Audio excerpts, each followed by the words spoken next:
The chandeliers blazed like frozen stars above the high court, each crystal casting judgment in fractured light.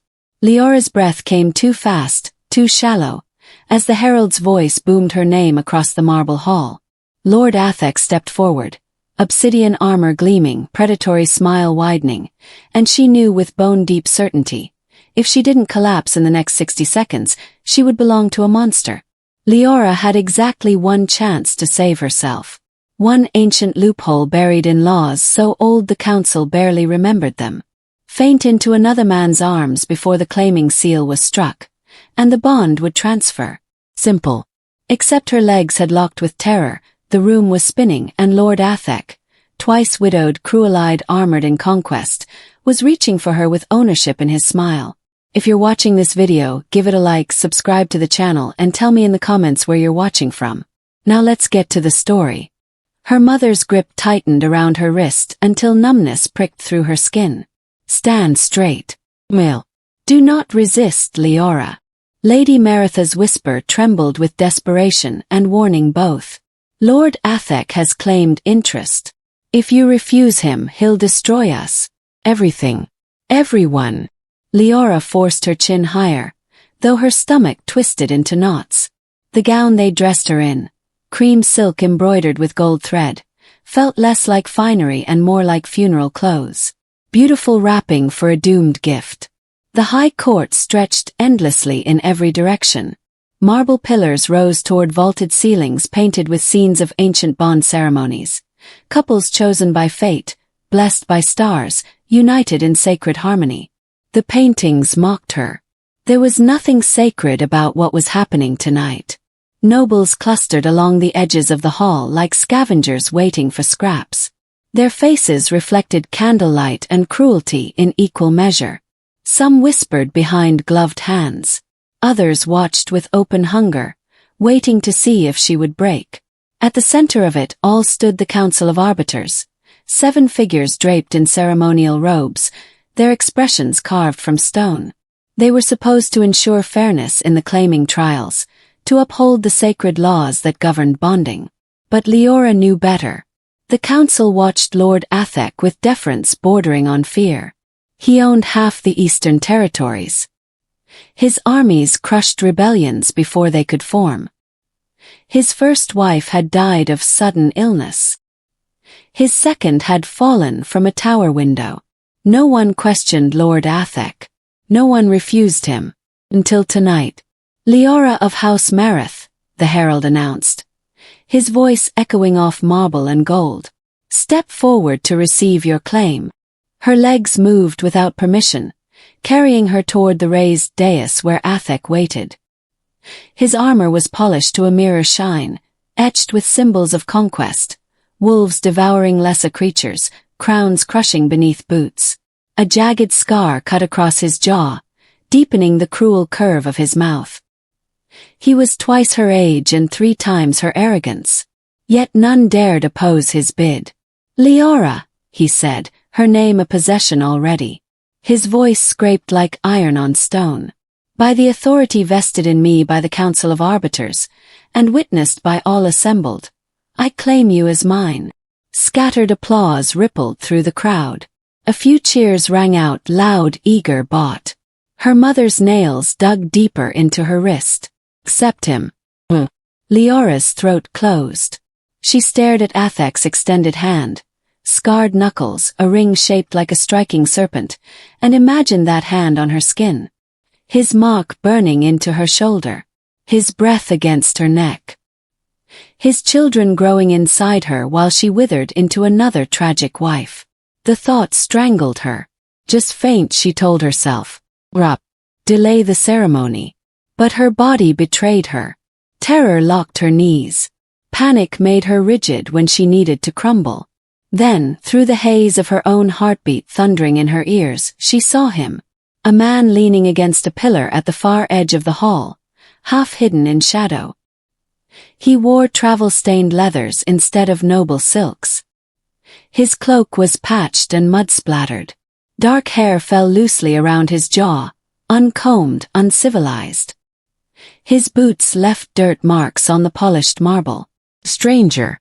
Nobody. Completely, impossibly out of place in a hall carved from gold and privilege. But his eyes, midnight blue, sharp as winter stars, cut through the chaos and found hers. He didn't leer. Didn't assess her body like livestock at auction. Didn't smile with false sympathy or look away in cowardice. He simply watched, steady, unflinching, as though he could see past the silk gown and terror to something deeper. Her heartbeat stuttered, then raced. Athek's hand reached closer. "Come," he commanded, expectation thick in his voice. Something inside Liora snapped. She pulled free from her mother's grip. Gasps erupted around her. Lady Meritha's cry of protest cut through the hall, but Liora was already moving. Ran. Her skirts tore on the polished steps. Nobles stumbled aside, faces twisted in shock. The herald stammered something about protocol. Athek's roar of fury shook the chandeliers. But Liora's eyes locked onto the stranger in the shadows, and she ran toward him like he was salvation itself. Guards surged forward. Her mother screamed her name. The council rose in outrage. She reached the pillar just as her knees went weak. The stranger straightened, confusion flashing across his face, then alarm as she collapsed forward. "Please," she whispered, voice breaking. "Just let me fall." His body stiffened in shock, but instinct was faster than thought. He caught her. Her weight fell against his chest. Her fingers clutched desperately at the worn fabric of his tunic. Her head tucked beneath his jaw as the world tilted sideways and darkness claimed her vision. The hall went utterly, devastatingly silent. For 3 heartbeats no one moved. No one breathed. Then the head arbiter's voice cracked like thunder. "By the ancient law, the fainting bond has been enacted." Whispers exploded through the crowd like wildfire. The herald stumbled over his words, face pale. She has fallen into his arms. By sacred right he is now her bonded protector. Chaos detonated. Nobles shouted over each other. Women gasped and clutched their pearls. Men cursed and demanded explanations. Lady Meritha's wail rose above it all. Grief and fury and disbelief tangled into one incoherent sound. But Athek's rage was a living thing. "Seize him!" he roared, shoving through the crowd. "This is treachery. Conspiracy. He planned this." Guards rushed forward, hands on sword hilts. But they stopped. The stranger hadn't moved. Hadn't run. He stood perfectly still with Liora's unconscious form cradled against him, and something in his posture, in the way his jaw set, in the warning buried deep in those midnight eyes, made armed men hesitate. He didn't snarl. Didn't threaten. But power coiled beneath his stillness like a sleeping storm. One guard reached out. The stranger's eyes flickered gold. Just for a heartbeat. Just enough. The guard stepped back. "Under ancient law," the head arbiter repeated, voice shaking slightly.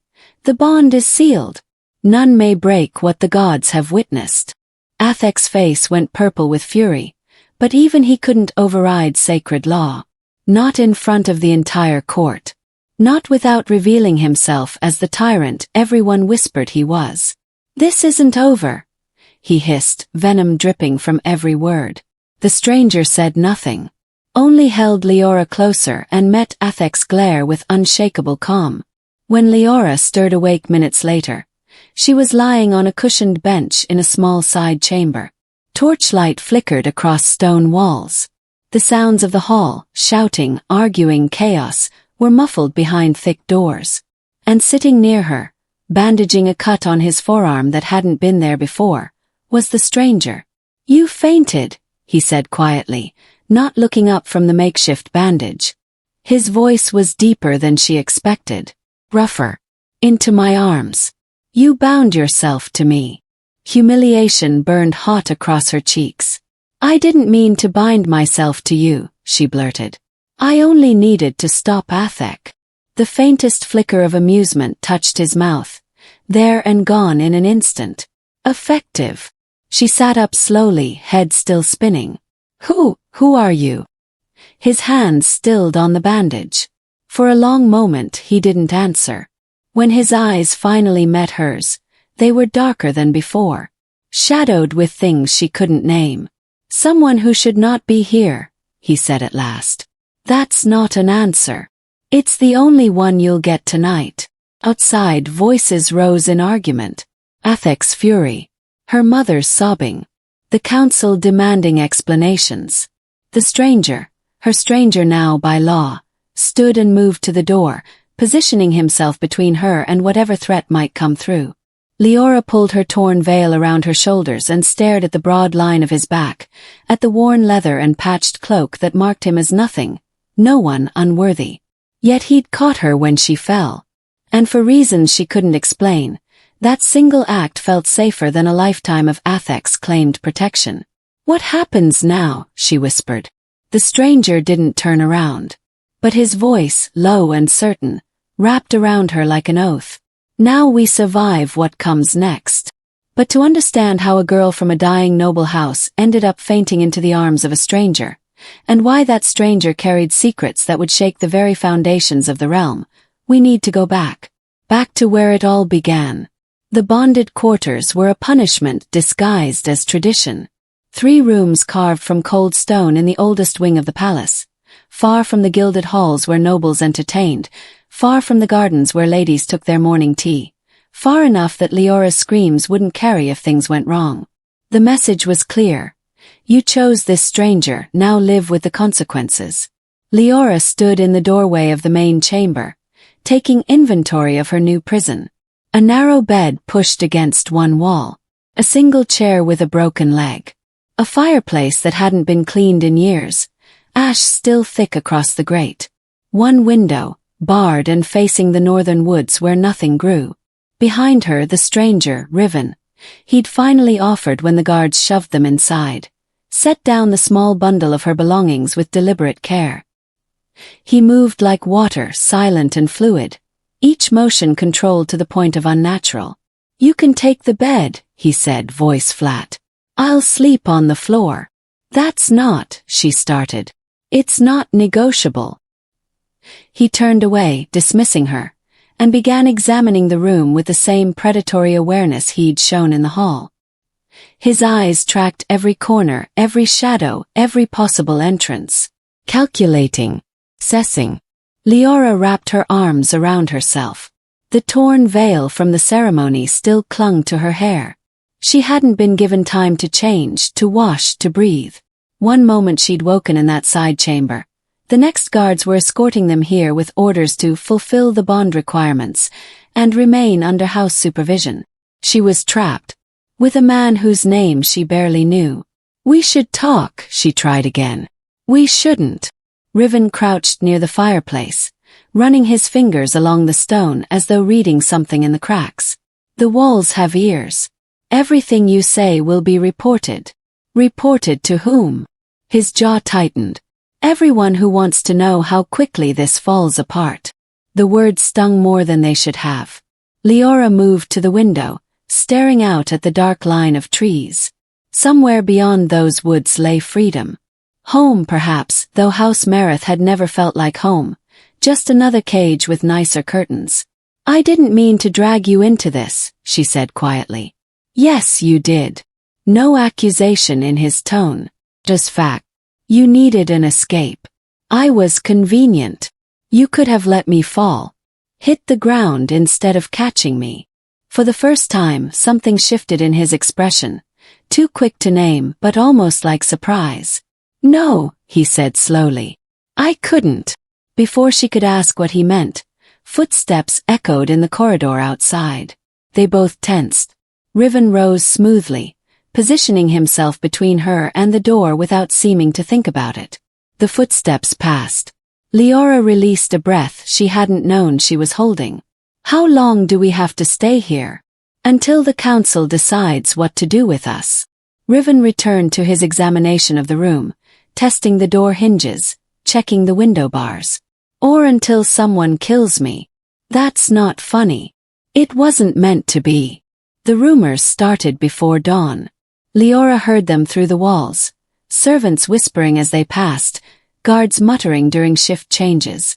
By morning, the entire palace buzzed with speculation about the mysterious stranger who'd somehow enacted an ancient bonding law. He's a mercenary from the borderlands. No, a deserter from the North Legion. You can see it in the way he moves. I heard he's cursed.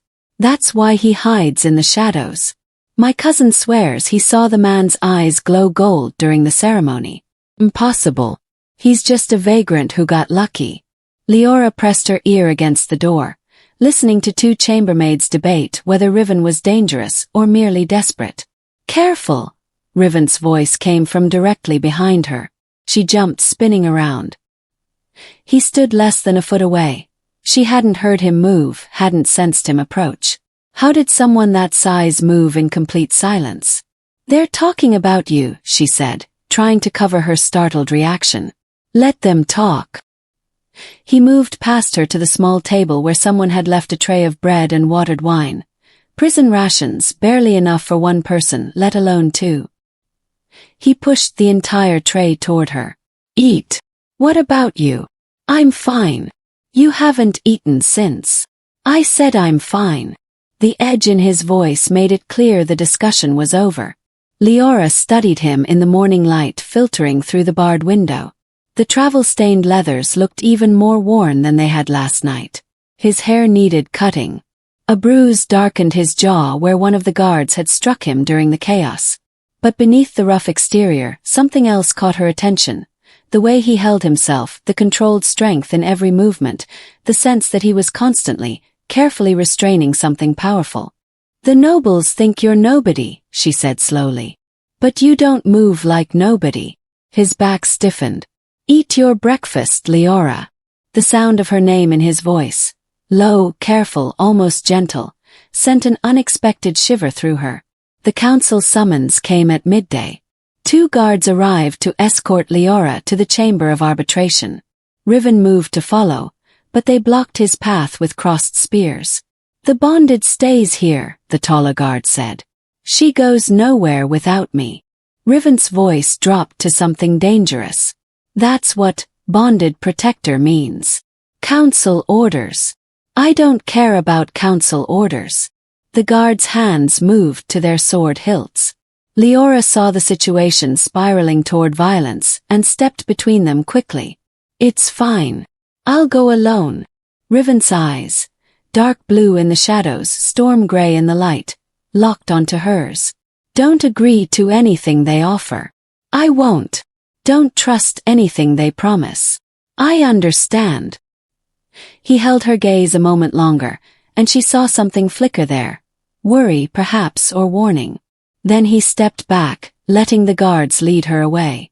She glanced over her shoulder once. He stood in the doorway of their shared prison, watching her disappear down the corridor with the focused intensity of a wolf tracking prey.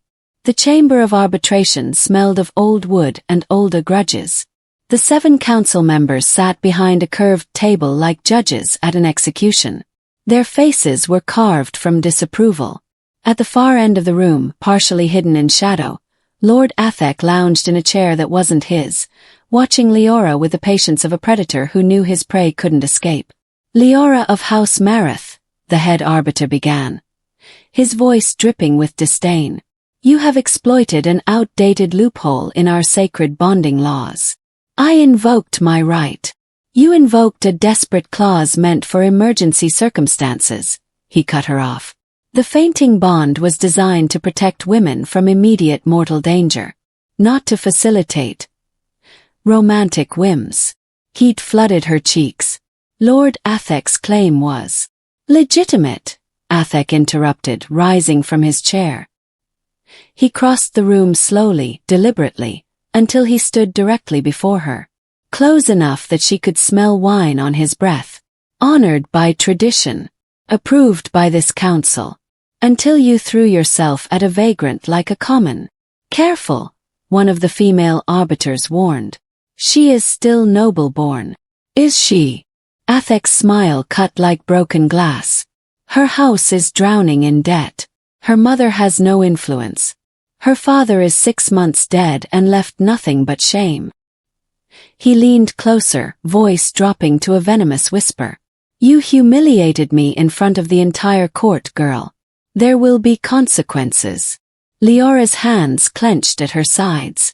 The bond is sealed by sacred law. You can't I? He tilted his head, considering her like an insect he was deciding whether to crush. Sacred law requires your bonded protector to remain alive. Accidents happen. Men disappear. Especially men with no name, no family, no one who would miss them. Ice flooded her veins. You can't kill him. The council won't allow. The council, Athek said softly, is very concerned about security threats.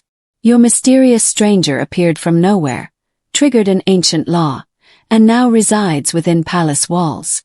Some might call that suspicious. Some might demand investigation. The head arbiter cleared his throat. Lord Athek raises valid concerns. We will be conducting an inquiry into your bonded's background, until such time as his identity and intentions are verified. He's nobody, Liora said desperately. Just a traveler who happened to be in the right place at precisely the right moment. Athek's eyebrow arched. How convenient. How perfectly, impossibly convenient. He turned back to the council. I request permission to question the prisoner personally. Denied, the female arbiter said sharply. We will handle the investigation. Then handle it quickly, Athek growled. Before he causes more damage. The head arbiter nodded. Liora of House Mareth, you are dismissed. Return to your quarters. Do not attempt to leave the palace grounds. Do not speak to anyone about council proceedings. And do not, under any circumstances, trust the man you've bound yourself to. We know nothing about him. And what we don't know, he paused, letting the threat hang, might kill you both. Liora ran back to their quarters, the arbiter's warnings chasing her like ghosts. She found Riven exactly where she'd left him, standing in the doorway. But now the door hung properly on its hinges. He'd repaired it while she was gone. The broken chair had been fixed. The fireplace cleaned, fresh wood stacked beside it. He looked up when she entered, reading something in her expression. What happened? They're going to investigate you. Question you. Athek is pushing for. Her voice cracked. He threatened to kill you. Said accidents happen. Riven's expression didn't change. They won't get the chance. You don't understand. Athek has resources, guards, influence. I understand perfectly. He moved to the window, staring out at the darkening woods. Your Lord Athek is a bully who's used to getting what he wants. He's angry because you slipped through his fingers. He'll make threats. He'll posture. But he won't act until he's certain he can win. How can you be so calm? Because I've survived worse than Lord Athek. Something dark flickered across his face. Much worse. Liora sank onto the newly repaired chair, exhaustion crashing over her. This is a disaster. I've ruined everything. My house, my reputation, She gestured helplessly at him. I've dragged you into something that might get you killed, and I don't even know who you are. Silence stretched between them. Then Riven turned from the window, his expression unreadable in the fading light. You want to know who I am? Yes. Why? Because we're bound now. Because your life is in danger because of me. Because She stopped, frustrated. Because I deserve to know what I've gotten myself into. He studied her for a long moment, those midnight eyes seeing too much. When he finally spoke, his voice was careful, measured, as though each word cost him something. I'm someone who ran from his past. Someone who thought he could disappear into nothing and never be found. Someone who... He paused, jaw tightening. Someone who should have let you hit the ground. Should have walked away. Should have stayed in the shadows where I belong. But you didn't. No. Something almost like regret crossed his face. I didn't. Why? His eyes met hers, and for just a heartbeat, they flickered gold, bright and inhuman and utterly impossible. Then they were blue again, dark and human and hiding everything. Because, he said quietly, when you ran toward me with terror in your eyes, you looked at me like I was salvation instead of a monster. And I haven't been looked at like that in a very long time. The admission hung between them, vulnerable and raw. Leora's breath caught. What are you, Riven? He turned back to the window, shoulders tight. Someone who should not be here. That's not an answer. It's the only one I have. Outside, night settled over the palace like a shroud. In the distance, wolves howled, a sound that shouldn't carry from the deep woods, but somehow did. Riven's posture changed. Alert. Listening. And Liora realized with creeping certainty that he wasn't listening to the wolves. He was listening with them. Get some rest, he said, voice distant. Tomorrow will be worse. How do you know? His reflection in the dark window showed eyes that gleamed faintly gold in the firelight. Because they always get worse before they get better. Liora pulled the thin blanket around her shoulders and watched the stranger. Her stranger, her bonded, her mystery, stand guard at the window like a sentinel waiting for war. Whatever he was running from, whatever he was hiding, it was coming. She could feel it in the way he never fully relaxed, in the predatory grace of his movements, in the gold that flickered in his eyes when he thought she wasn't looking. Tomorrow would bring investigations and threats, and Athex promised vengeance. But tonight, in this cold stone room with a stranger who moved too silently and saw too clearly, Liora made a choice. She would find out who Riven really was. Even if the truth destroyed them both. The attack came at midnight. Liora woke to the sound of scratching, slow, deliberate, like claws testing the strength of wood. She lay frozen in the narrow bed, straining to hear over the thunder of her own heartbeat. Cratch, cratch, cratch. The door. No, at the window. Her eyes adjusted to the darkness. Riven stood at his usual post by the barred window, but his posture had changed. Every muscle coiled tight. His head tilted slightly, listening to something she couldn't hear. Riven. Her whisper barely carried across the room. Don't move. His voice was different, deeper, resonating with something that made her bones vibrate. Don't make a sound. The scratching stopped. Silence pressed against her eardrums like a physical weight. Then the window exploded inward. Glass and iron bars tore free as though they were paper. A massive shape hurtled through the opening. Too large to be a natural wolf, too wrong to be anything that should exist.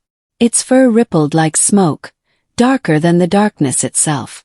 Eyes burned crimson in a face too long, too skeletal, with too many teeth. Leora's scream died in her throat.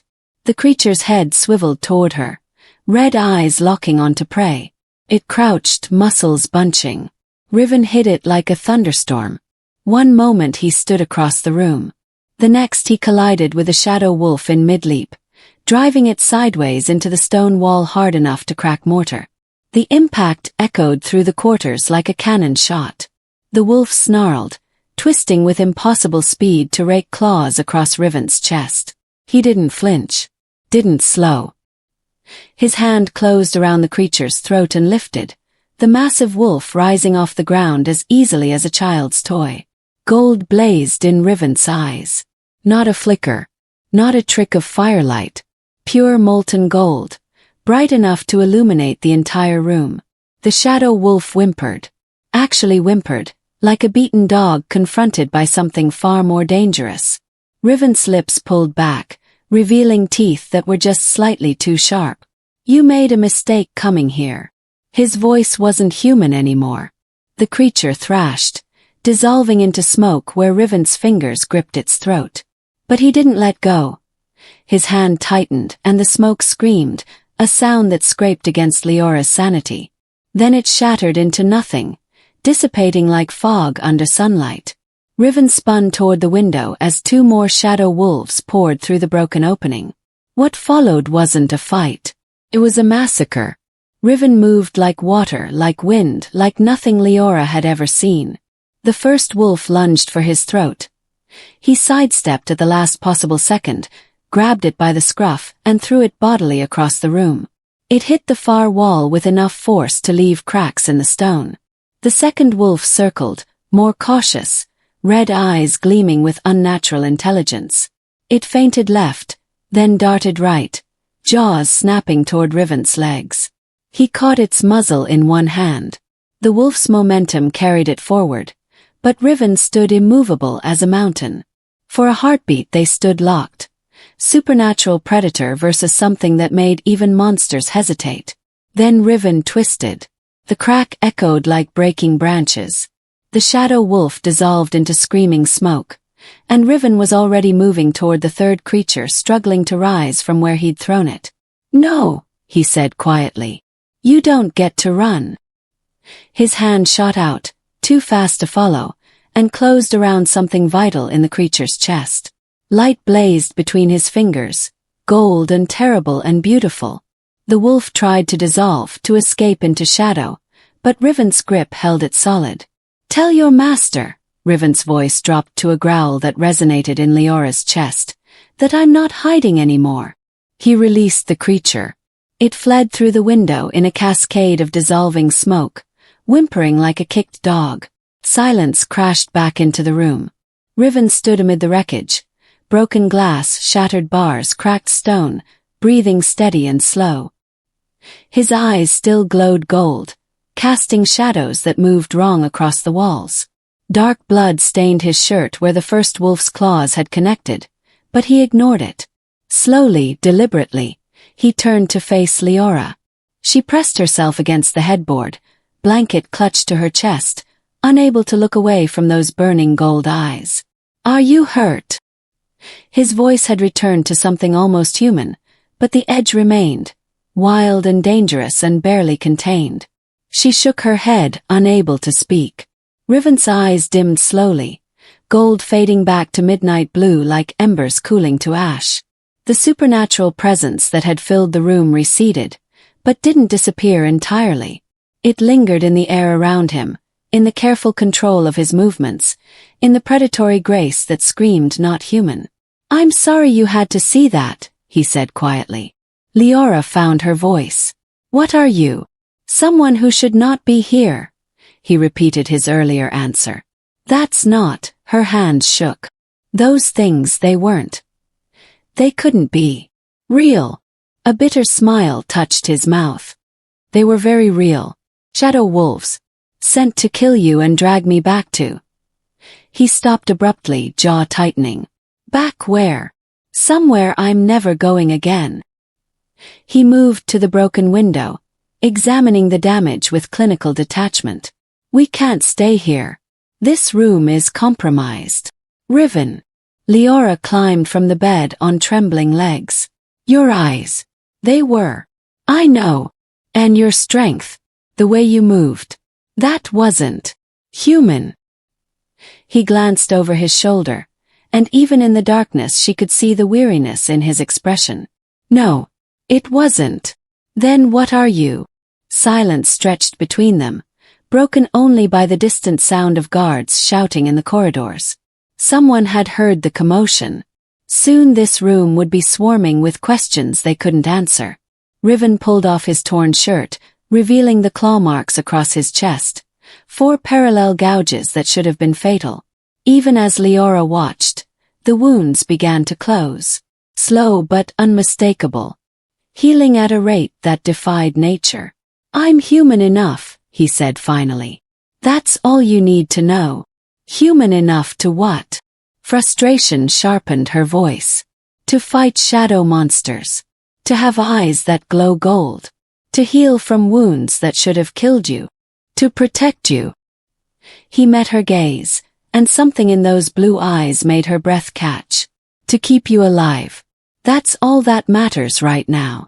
Footsteps thundered in the corridor outside. Voices shouted orders. Someone pounded on the door. "Lady Liora, open this door immediately." Riven crossed to her in 3 silent strides. He was close enough now that she could see details she'd missed before. The faint scars along his collarbone, the slight point to his canine teeth, the way his pupils reflected light like an animal's. "Listen carefully," he said, voice low and urgent. "When they ask what happened, you were asleep. You saw nothing. You heard glass breaking and woke to find me fighting off intruders. But the wolves were bandits, thieves, nothing supernatural.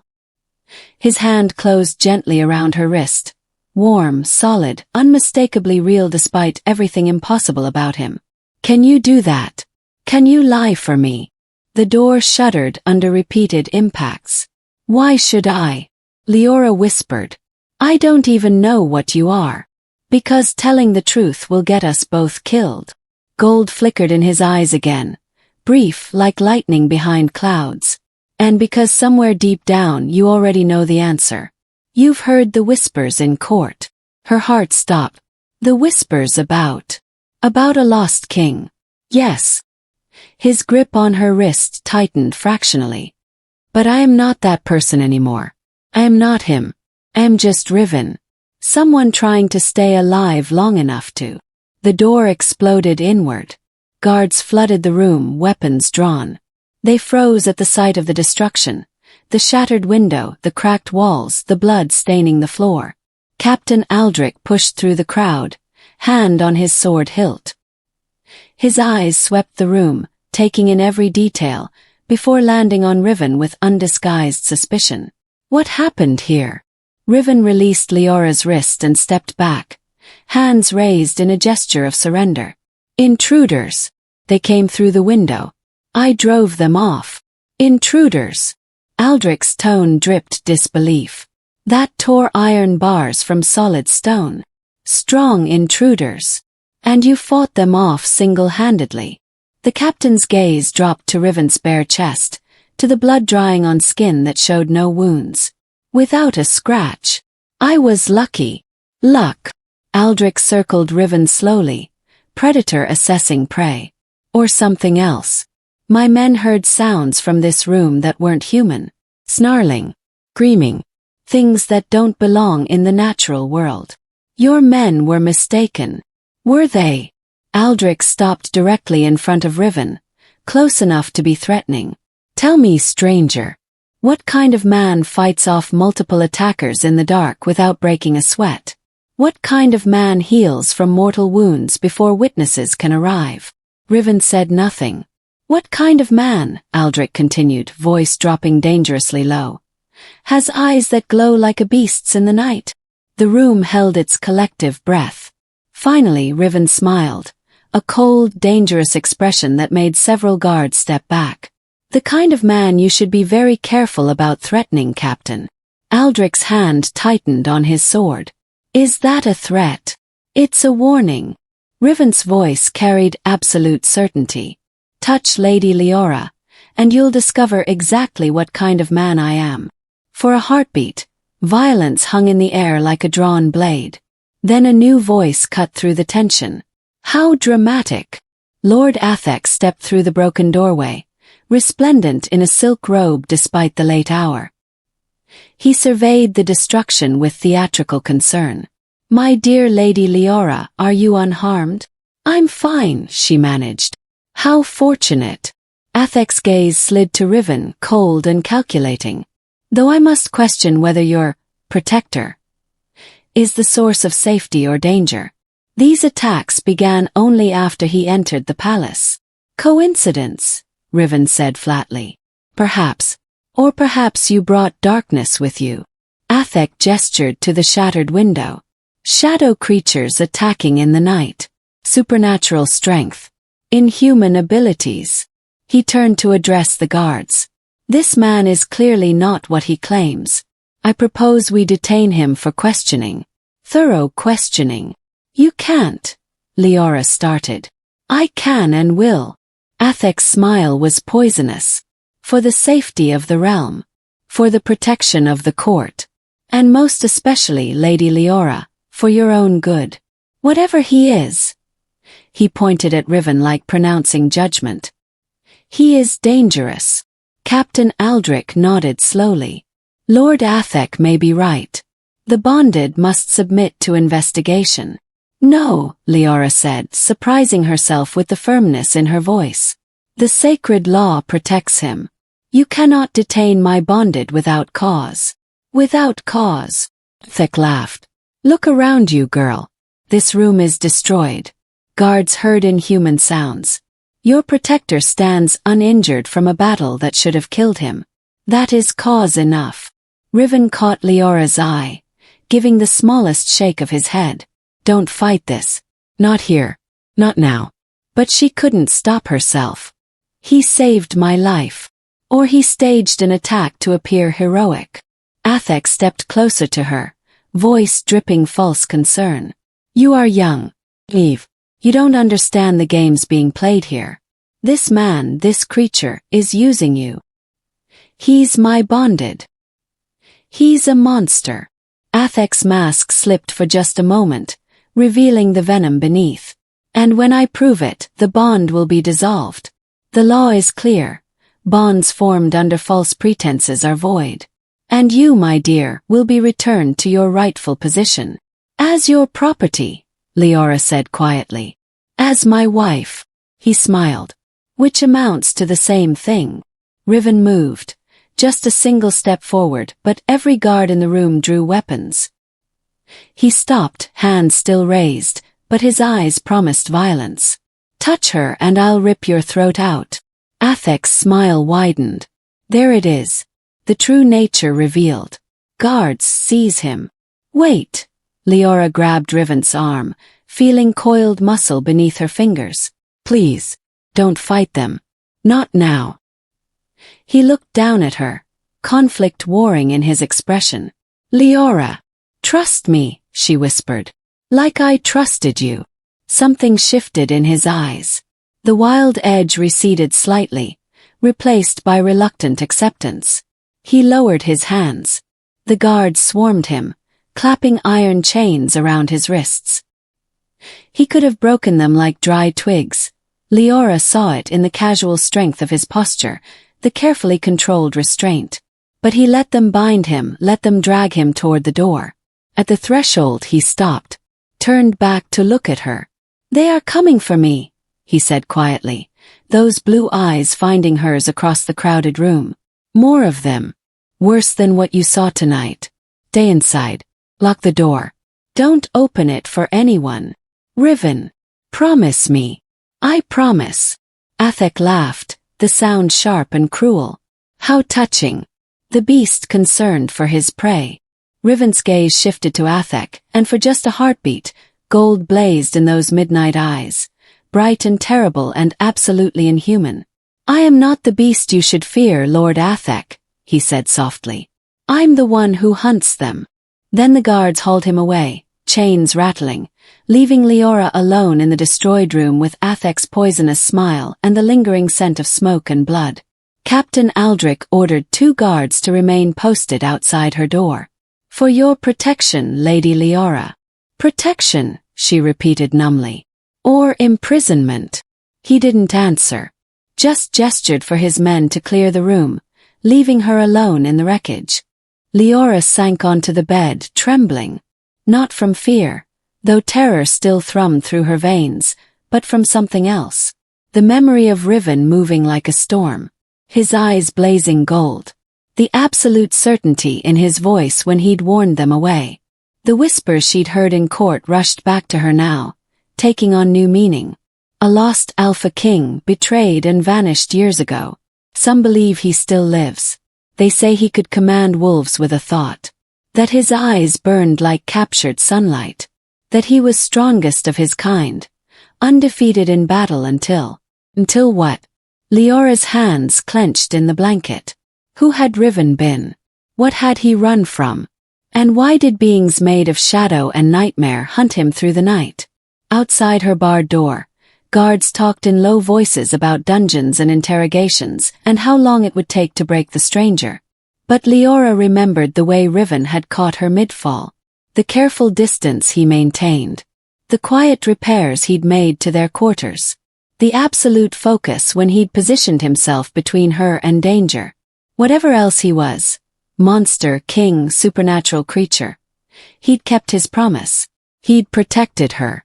Now it was her turn to return the favor, even if she had no idea how. Even if the truth might destroy them both. They came for him at dawn. Liora heard the commotion from her quarters, Heavy boots, the scrape of metal, voices barking orders in tones that brooked no argument. She pressed her ear against the door, heart hammering against her ribs. Silver chains, just as Lord Athek specified. Will they hold him? They're blessed. If he's what they suspect, these will burn through anything supernatural in his blood. Ice flooded Liora's veins.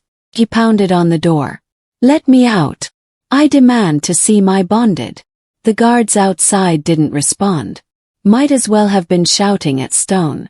She ran to the window, still broken from last night's attack, though someone had nailed rough boards across the opening. Through the gaps, she could see the inner courtyard.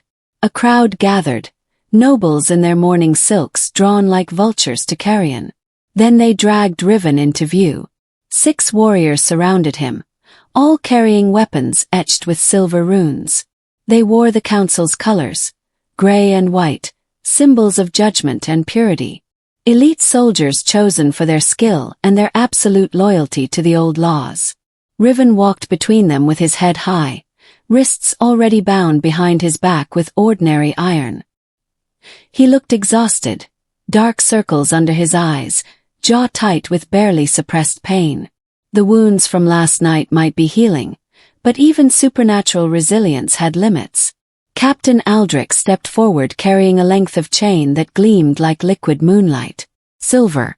Pure silver, forged specifically to bind creatures that shouldn't exist. Riven of no house. Aldrich's voice carried across the courtyard, formal and final. By order of the High Council, you are to be restrained and held for trial. The charges include deception, use of forbidden magic, conspiracy to harm the realm, and suspected identity fraud. Riven said nothing. Do you contest these charges? Still nothing. Those blue eyes scanned the crowd. Searching, Liora realized. Looking for her. She pressed harder against the boards, trying to make herself visible. I'm here. I'm here. I won't let them. Aldrich gestured. 2 warriors moved forward with the silver chains. The moment the metal touched Riven's skin, he flinched. It was subtle, a barely perceptible tightening around his eyes, a slight hitch in his breathing. But Liora saw it. Saw the way his jaw clenched, the way his hands curled into fists as the warriors wrapped the chains around his forearms. Where the silver touched bare skin, angry red welts appeared. Burn. Like acid eating through flesh. Riven made no sound. They wound the chains tighter, around his wrists, his biceps, across his chest. Each link left scorched marks that didn't heal. The supernatural resilience that had closed claw wounds in minutes couldn't fight this. Couldn't protect him from metal forged specifically to hurt his kind. His kind. The thought crystallized in Liora's mind with terrible clarity. Whatever Riven was, these chains were designed to contain it. To hurt it. To break it. She screamed his name. The sound cut through the courtyard noise. Riven's head snapped toward her window. For one heartbeat, their eyes met across the distance.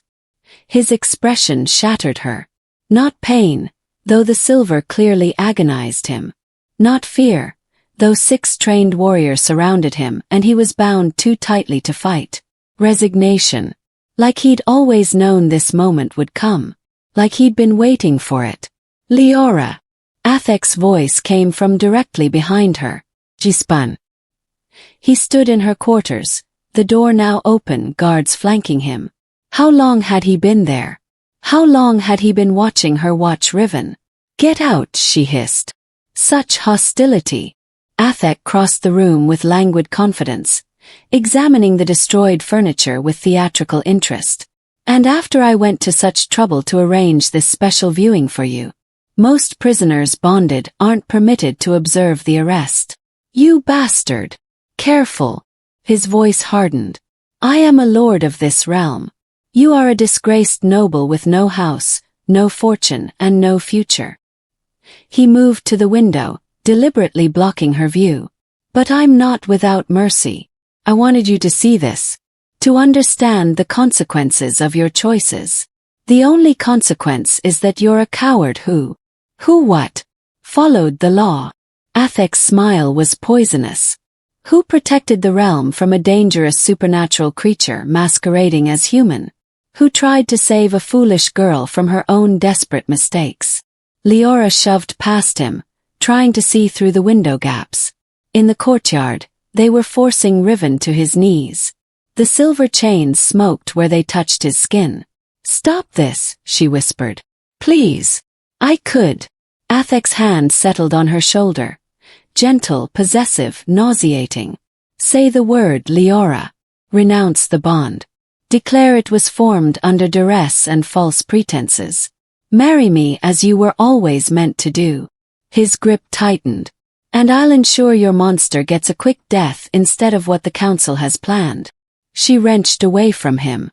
"Never." "Then watch." He gestured toward the window. "Watch what your pride has bought you both." In the courtyard, a herald stepped forward carrying a scroll sealed with the council's 7-pointed star. His voice rang out, amplified by the courtyard's acoustics. "Let all assembled bear witness. The prisoner known as Riven stands accused of crimes against the natural order. Evidence suggests he is not human, but rather a creature of supernatural origin whose presence threatens the stability of our realm." Murmurs rippled through the crowd. Whispers became shouts, became a roar of speculation. "Told you he wasn't human. Eyes that glow," they said. "Fought shadow wolves bare-handed. Could it really be him? The lost one? Impossible, he died years ago. Or was exiled, banished, betrayed. The Alpha King."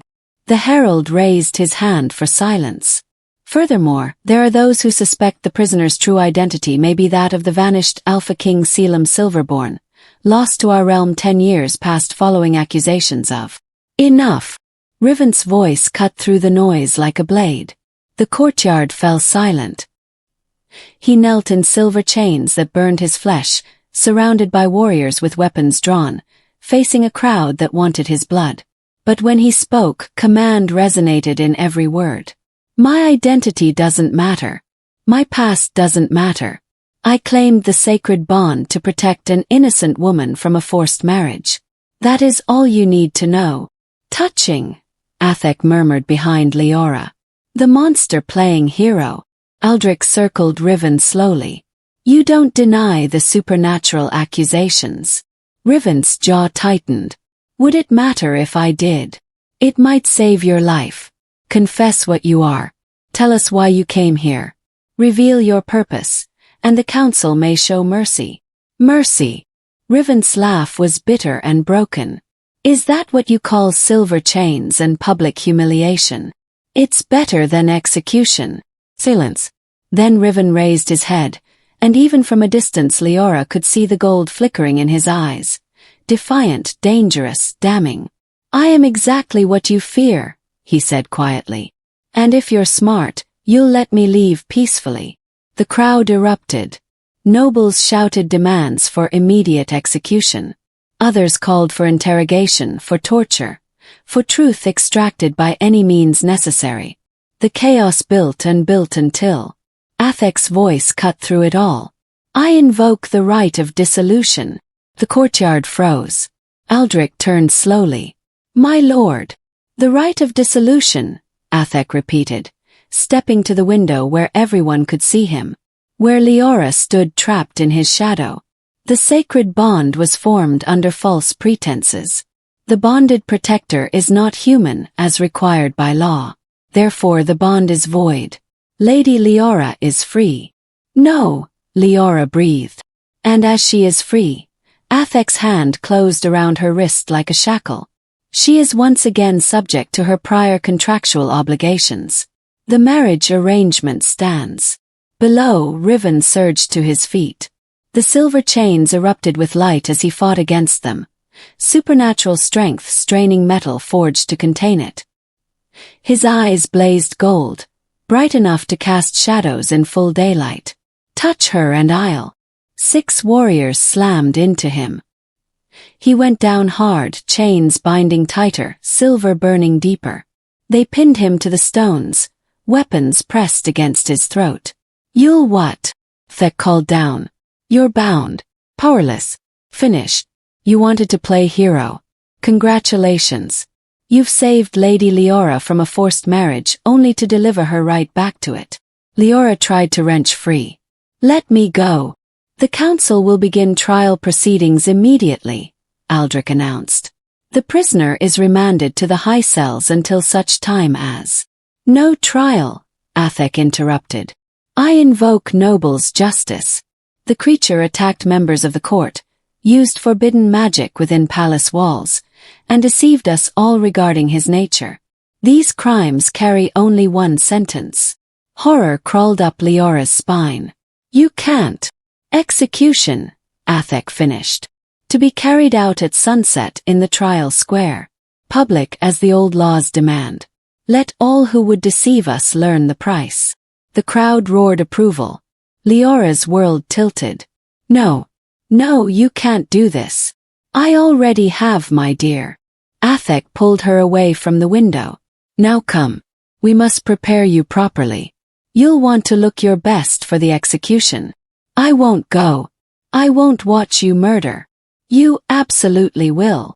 His grip turned bruising. Because if you don't, if you cause any trouble at all, I'll make sure his death takes hours instead of minutes. I'll make sure he suffers for every indignity you've caused me. His breath was hot against her ear.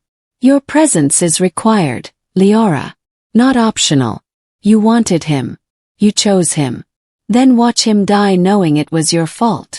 She spat in his face. Athek's expression went glacial. He wiped the spittle away with meticulous care, then backhanded her across the face hard enough to send her sprawling. Insolent little bitch. He gestured to the guards. Lock her in the preparation chambers. Bath, proper dress, full attendance at the execution. If she resists, bind her. If she screams, gag her. Is that clear? Yes, my lord. Rough hands hauled Liora to her feet. She fought them, screaming Rivant's name, but they were too strong. They dragged her from the room as she clawed and kicked and cursed. The last thing she saw before they forced her into the corridor was the courtyard below. Riven knelt in silver chains, surrounded by warriors, blood dripping from burns where the blessed metal ate into his skin. But he wasn't looking at his captors. He was looking up at her window. Even across that distance, even through her tears, she saw his expression. Sorry. The preparation chambers were a gilded cage. They stripped her, scrubbed her raw, forced her into a gown of deep crimson execution colors, Athek's little joke. The dress was beautiful and suffocating, tight enough that she could barely breathe. My lady must look her best, the attendants murmured. My lady's future husband desires perfection. Liora sat still as a corpse while they worked, mind racing. There had to be a way. Had to be some loophole, some law, some option she hadn't considered. A bond. The sacred bond couldn't just be dissolved. There were rituals, ceremonies, waiting periods. The council has fast-tracked the dissolution, one attendant said, as if reading her thoughts. Emergency powers. Given the supernatural threat and Lord Athek's insistence, all normal procedures have been waived. That's not legal. It is when all 7 council members agree. The woman's expression held pity. I'm sorry, my lady. Truly. But the stranger's fate was sealed the moment he revealed what he was. What he was. Liora's hands clenched in her lap. What is he? What do the rumors say? The attendants exchanged glances. Finally the eldest spoke. They say he's the lost Alpha King. Selim Silverborn, heir to the Northern Pax and the last of the true blood. He ruled the supernatural communities for 15 years before. She trailed off. Before what? Before he was betrayed. Accused of trying to unite the supernatural and human realms. Some called it progress. Others called it treason. The woman's voice dropped to a whisper. The human nobles feared losing power. The supernatural lords feared losing autonomy. So they formed a secret alliance and brought false charges against him. He was exiled. Forbidden from ever using his true name or claiming his heritage. Sentenced to wander as a human until the end of his days. Liora's breath caught. And if he broke the terms of exile? Death. Simple. Final. Absolute. The pieces fell into place with horrifying clarity. Riven hadn't just been hiding from enemies. He'd been hiding from his own past. From an identity that carried a death sentence the moment anyone discovered it. And by invoking the sacred bond, by forcing him into the public eye, Liora had signed his execution order herself. "Oh gods," she whispered. "What have I done?" The attendants finished their work in silence. When they stepped back, Liora barely recognized her reflection. The crimson gown transformed her into something beautiful and broken, a bride dressed for a funeral.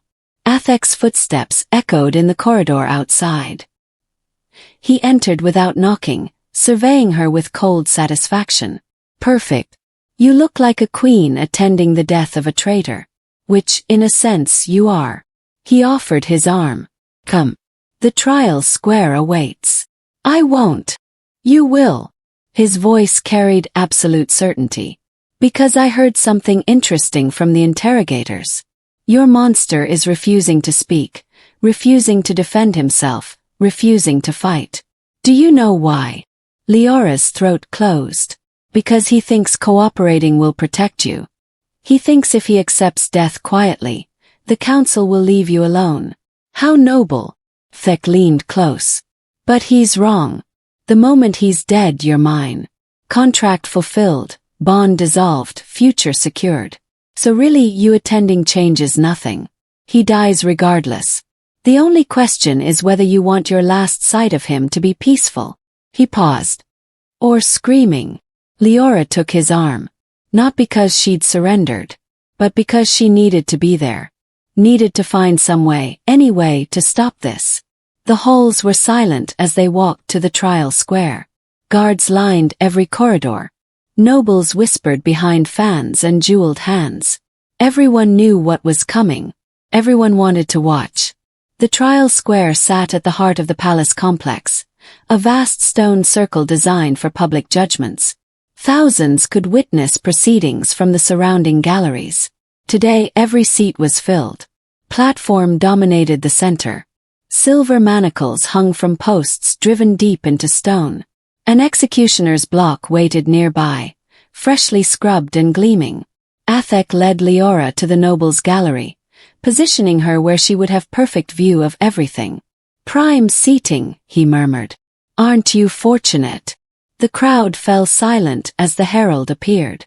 "Let all assembled bear witness to the execution of the condemned. Let justice be seen by all." Warriors dragged Riven onto the platform. The silver chains had burned through to bone in places. His skin was ash pale, eyes sunken, breathing labored. They'd tortured him with blessed metal for hours, and his supernatural healing couldn't fight it, couldn't save him. But when they forced him to his knees at the block, he didn't struggle. He just scanned the crowd until he found her. Their eyes met across impossible distance. And Liora saw everything he couldn't say. "I'm sorry for lying. I'm sorry for dragging you into this. I'm sorry I couldn't keep my promise." "No," she breathed. The executioner stepped forward, axe gleaming. Athek's hand closed over hers, preventing movement. "Watch, my dear. This is the price of defiance." Liora watched the executioner raise the blade. Watched Riven close his eyes. Watched the crowd lean forward in anticipation.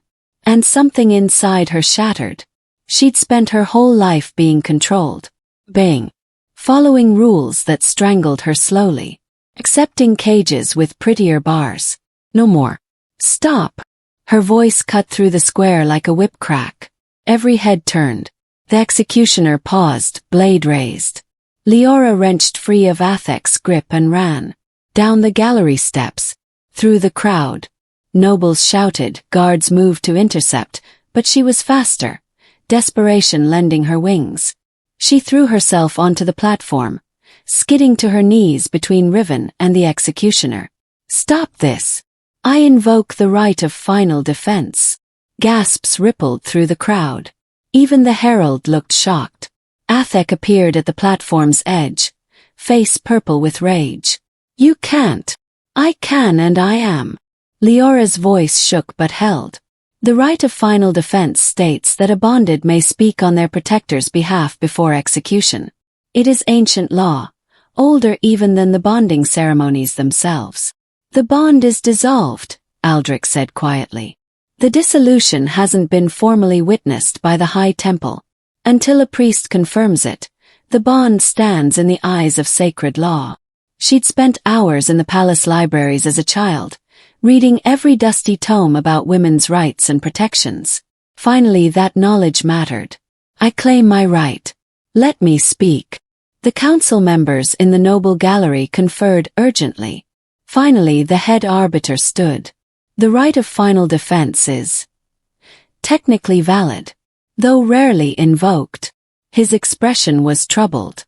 You may speak, Lady Liora. But be warned, if your defense fails, you will watch the execution proceed. There is no second chance. I understand. Athek climbed onto the platform, eyes blazing. This is a farce. She's stalling, trying to. I'm exercising my legal rights, Liora interrupted. She turned to face the crowd, heart hammering. This man, Riven, stands accused of deception and supernatural crimes. But what crime has he actually committed? He saved my life when I invoked the sacred bond. He protected our quarters from attack. He has harmed no one except in defense. He used forbidden magic, someone shouted. To save my life. Would you have him stand aside and let shadow creatures kill me? Murmurs rippled through the crowd. Uncertain. Wavering. Liora pressed her advantage. You call him a monster. Threat.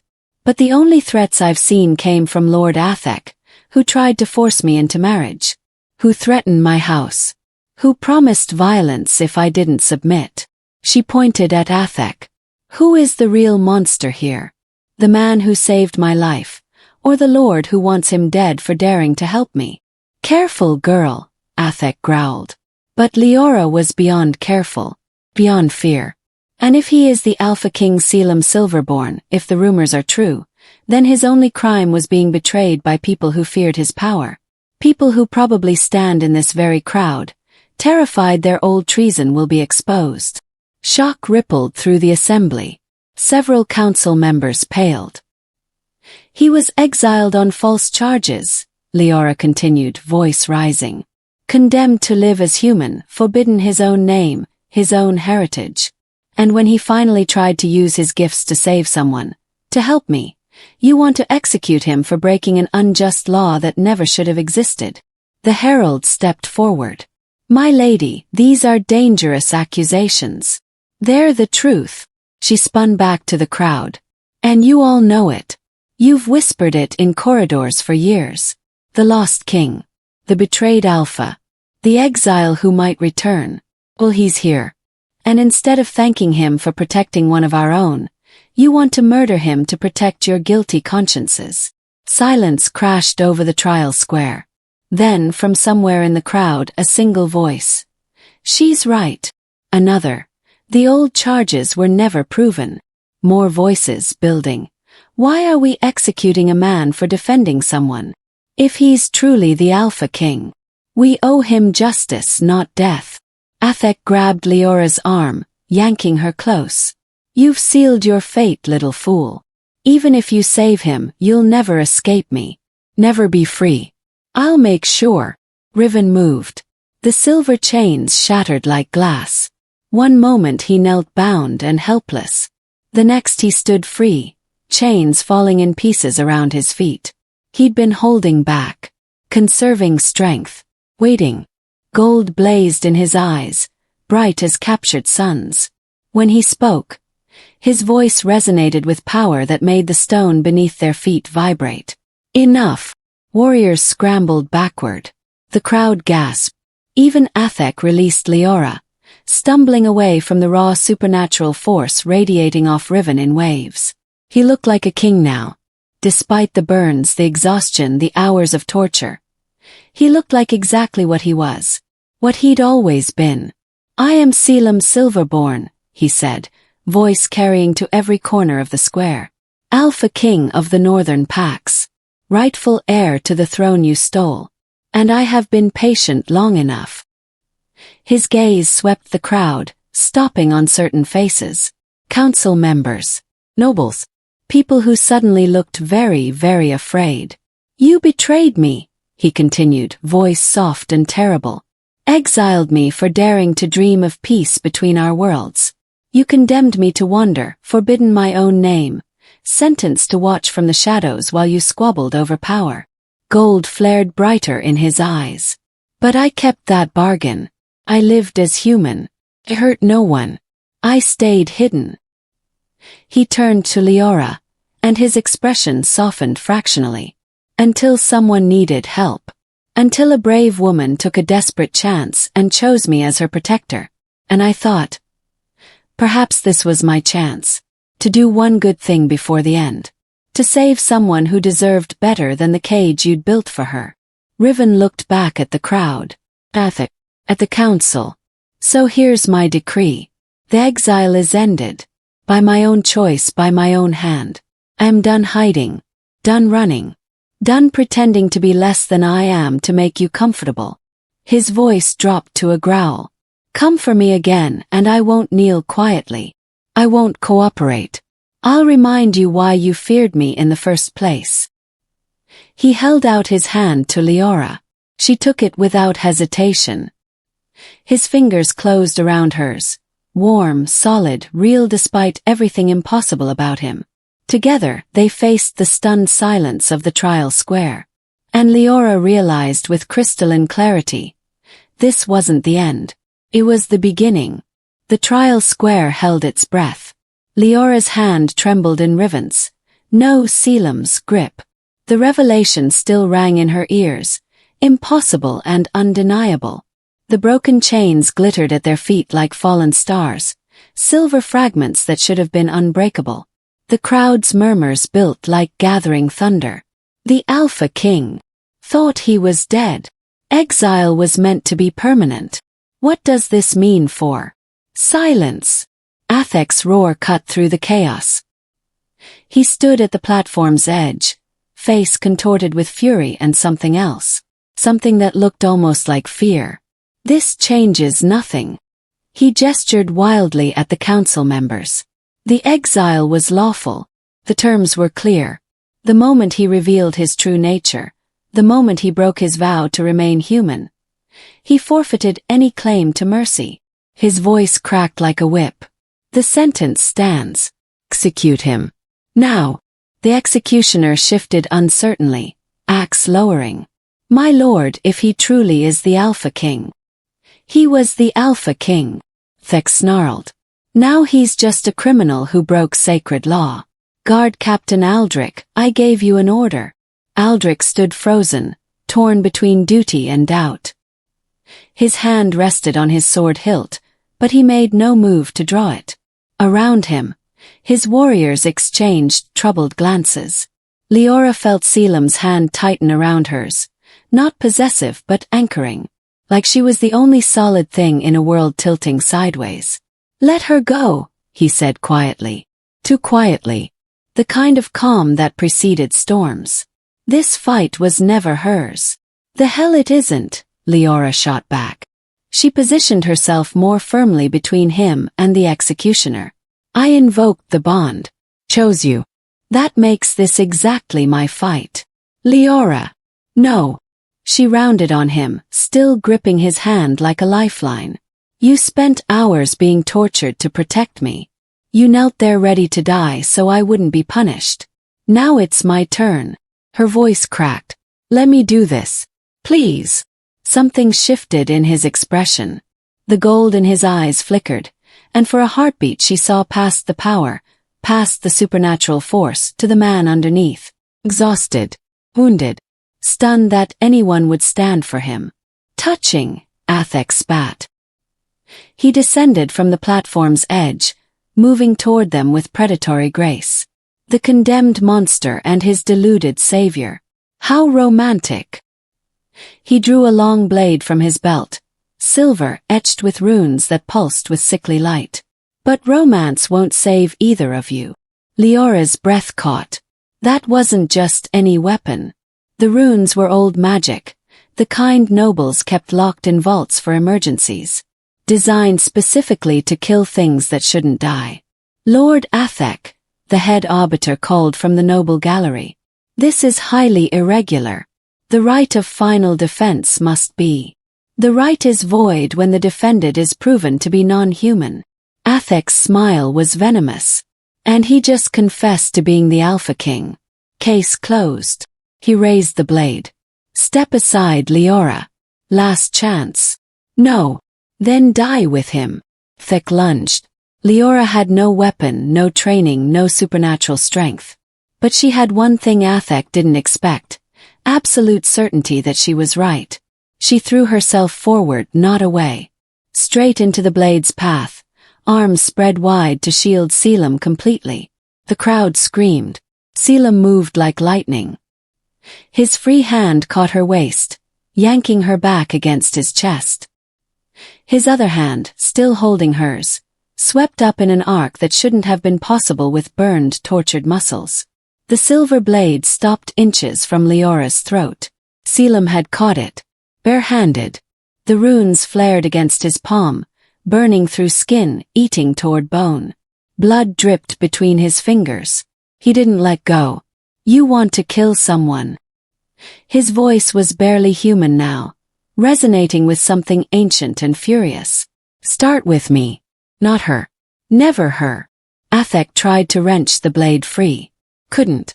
Selim's grip was iron, supernatural strength overwhelming mortal force. She chose to defy me. Athek snarled. She chose this fate. She chose courage over cowardice. Selim's eyes blazed gold, brighter than before. Brighter than should be possible. She chose to stand for someone who couldn't stand for himself. And you. He leaned closer, voice dropping to a growl that made the stones beneath their feet vibrate. You chose to threaten my bonded. She's not your. She is. The words rang with absolute certainty, with power that made the air shimmer. She invoked the sacred bond. She spoke the words. She chose me freely, without coercion, without deception. By every law you claim to uphold, she is mine to protect. And I am hers. Leora's heart stuttered. The way he said it, not possessive but reverent, like she was something precious instead of property. The bond is dissolved. Athek was screaming now, desperate. The council declared it void. The council, Selim said softly, has no authority over sacred bonds. Those laws predate your kingdoms, your councils, your pathetic power struggles. They come from the ancient covenant between our peoples, the agreement that even an exile cannot break. He smiled cold and sharp. Ask your historians. Ask your priests. They'll confirm it. The head arbiter stood slowly in the noble gallery. He's correct. Sacred bonds can only be dissolved by mutual consent of both parties, or death of one party. The council cannot simply declare them void. Triumph flashed across Leora's face. Rage twisted Athek's. Then I'll kill him. Athek abandoned the trapped blade, reaching for another weapon. Solve the problem permanently. But Selim wasn't kneeling anymore. Wasn't restrained. Wasn't cooperating. He released Liora gently, positioning her behind him with one fluid motion. Then he straightened to his full height and kept rising. Not rising. Transforming. Light exploded from his body in waves. Gold blinding ancient as stars. The burns covering his skin healed in seconds, flesh knitting together, strength flooding back. His eyes became twin suns, too bright to look at directly. Power radiated from him in pulses that made the crowd stumble backward. This wasn't just supernatural strength. This was primal force, the raw essence of what made the Alpha King legend instead of man. When the light faded, Selim Silverborn stood revealed in his true form. Still humanoid, still recognizable, but undeniably other. His skin held a faint golden sheen, like light trapped beneath the surface. Markings spiraled up his arms, ancient runes that pulsed with their own illumination. His eyes remained gold, but now they held depths that suggested vast age, terrible knowledge, barely restrained power. He looked like what he was. A king who'd ruled for 15 years before betrayal brought him low. A force of nature compressed into human shape. A predator who'd been pretending to be prey. The trial square erupted in chaos. Nobles screamed. Warriors drew weapons with shaking hands. Several council members actually fled, robes flapping as they scrambled for the exits. Only Liora stood still. She stared at Selim, at this impossible, beautiful, terrifying creature, and felt no fear. Just recognition. Just certainty. He was still the man who'd offered to die to protect her. Still the man who'd knelt in silver chains rather than risk her safety. Still the man whose first instinct, even transformed and powerful, was to position her behind him where nothing could reach her. "Rise," she whispered. Selim's head turned fractionally. "What?" "That's what I said. In the preparation chambers." Liora stepped around him, ignoring his attempt to keep her shielded. She took his hand again, the one that had caught a silver blade for her. "Rise. Choose you. Now and always." His expression cracked. Just for a heartbeat, she saw past the power to something vulnerable and stunned. Like he'd forgotten what it felt like to be chosen instead of feared. "Now and always," he repeated, voice rough. Then Athek attacked.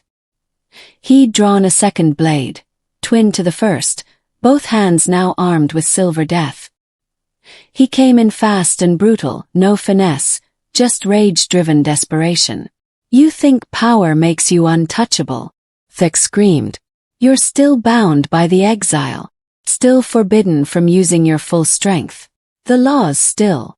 Selim caught both blades, one in each hand, silver burning through his palms. He didn't flinch. "The exile," he said conversationally, "required me to live as human, to hide my nature, to harm no one." He twisted his wrists. The blades shattered like glass.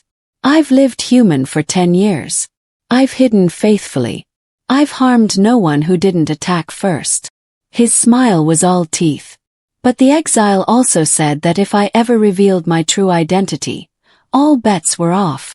He released the broken blade fragments. They fell like silver rain. "So here I stand, revealed, acknowledged, free." Gold light pulsed around him. "And you, Lord Athek, threatened my bonded, raised blades against someone under my protection, tried to kill her in front of witnesses." Thek stumbled backward. "The council will." "The council," Selim interrupted, "is too busy fleeing to help you." He gestured at the emptying noble gallery. "You're alone, friendless, facing someone you betrayed 10 years ago and again today." He advanced slowly, each step deliberate. "How does it feel?" "I challenge you." Athek's voice cracked. "By right of noble blood, I challenge you to formal combat. Winner takes all, the woman, the trial outcome, everything." Selim stopped, considered. "You're serious." "Terrified is what he is," Liora muttered. "A formal challenge cannot be refused," Athek pressed. "Not even by the Alpha King. The old laws are clear. Accept or be branded coward before all assembled." Silence fell across the square. The remaining crowd, those brave or foolish enough to stay, leaned forward in anticipation. Selim looked at Liora. "This is a trap. He's planning something. Obviously." She squeezed his hand. "But if you refuse, he'll use it against you. Claim you're afraid. Undermine your authority before you've even reclaimed it." "I don't care about authority." "I know." She smiled, small and fierce. "But you care about protecting people from him. And the fastest way to do that is to end this. Publicly. Decisively." Her grip tightened. "So fight him. Win. Prove that the old powers aren't as helpless as they want everyone to believe." Something warm flickered in those gold eyes. "You have entirely too much faith in me." "I have exactly enough." She released his hand, stepping back. "Now go remind them why they feared you in the first place." Selim turned to face Athek. "I accept your challenge." Single combat, no weapons beyond what we carry, fought to yield or death. His voice carried across the square. Let all bear witness. This is lawful challenge, freely accepted. The outcome will be binding. Athek drew a third blade, this one longer, heavier, etched with runes that glowed sickly green. Poison, probably. Or worse. To the death, then. Finally. They circled each other slowly. The crowd formed a ring, giving them space, holding their collective breath. Athek struck first. A feint toward Selim's left that transformed into a slash toward his throat. Yes. Practice. The move of someone trained in court dueling. Selim swayed backward. The blade whistled past his chin, missing by inches. Athek spun, using momentum to drive a kick toward Selim's knee. Trying to cripple, to ground him, to gain advantage through injury. Selim caught his ankle mid-strike and threw him. Athek flew 10 feet, hit the stones hard enough to crack them. He rolled, came up gasping and charged again. This time he was faster. Desperate. He drove forward with a flurry of strikes. High, low, feinting, real. Silver flashed in complex patterns designed to overwhelm. Selim blocked every single one. No weapons. Just his bare hands, moving faster than human eyes could track. He deflected silver with calculated precision, letting the rune-etched metal pass within hairsbreadths of his skin without making contact. Fight back! Thek screamed. Stop toying with me. I'm not toying. Selim's voice was calm, almost gentle. I'm giving you a chance to yield. Never. Then you've chosen poorly. Selim moved. One moment he was defensive, passive. The next he was everywhere, a blur of golden light and inhuman speed. He struck Athek 3 times before the Lord could blink. Whist. Shoulder. Whist. Athek's blade clattered to the stones. He staggered, gasping, clutching his disarmed hand. Selim kicked the blade away. Yield. I won't. Then fall. Selim's palm struck Athek's chest. Not hard enough to kill, but enough to overwhelm. Power flooded into the impact, golden light burning through cloth and flesh. Thek flew backward. He hit the platform's edge and crumpled, smoking slightly, breath coming in ragged gasps. The crowd erupted in shocked murmurs. Selim stood over his fallen opponent, breathing steady, unmarked. It's over, Athek. You've lost. The challenge is decided. Not yet. Athek's hand fumbled in his robes, drew something small and dark. A vial, filled with liquid that seemed to absorb light. Liora's blood ran cold.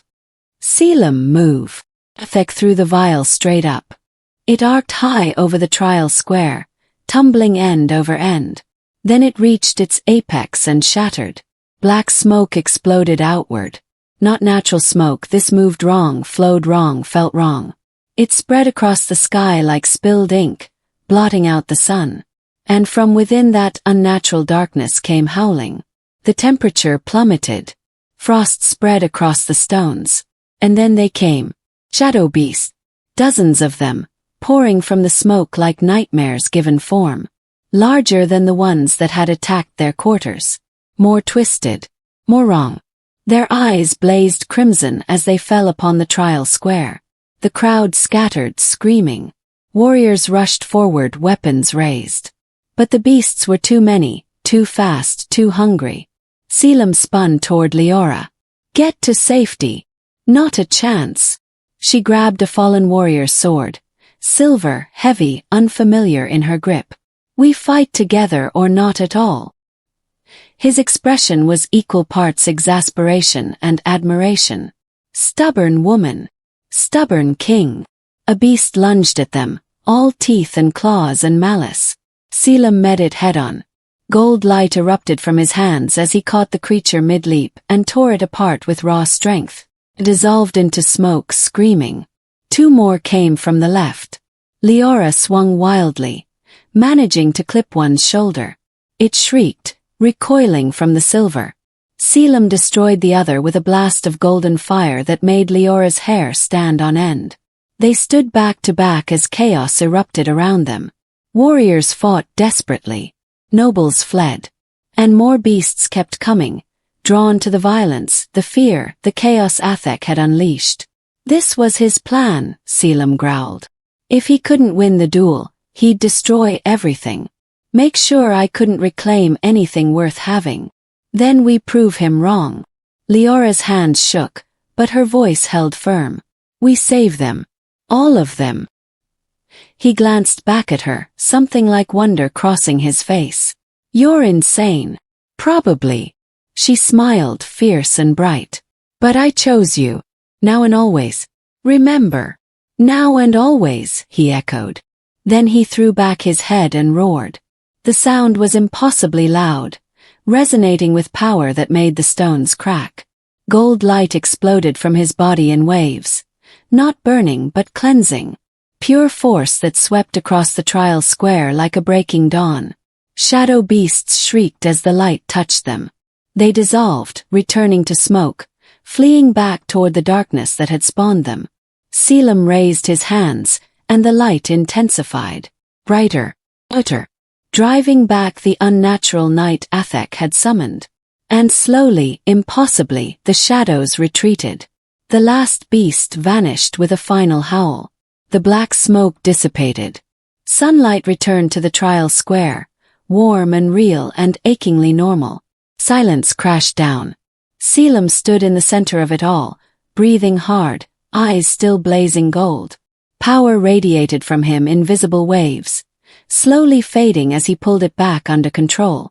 The crowd stared. Those who'd stayed, who'd witnessed everything, looked at him with expressions caught between terror and awe. He just saved them. Saved everyone. Destroyed an army of shadow beasts with nothing but raw power. The Alpha King had returned. And he was everything the legends promised. Liora lowered her borrowed sword, hands trembling with exhaustion and adrenaline. She should be terrified. Should be running like the fleeing nobles. Instead, she walked toward him. Selim's head turned at her approach. The gold in his eyes flickered, softening fractionally. You're hurt, he said roughly, reaching toward a cut on her arm she hadn't even noticed. I'm fine. She caught his hand. Are you? His laugh was broken.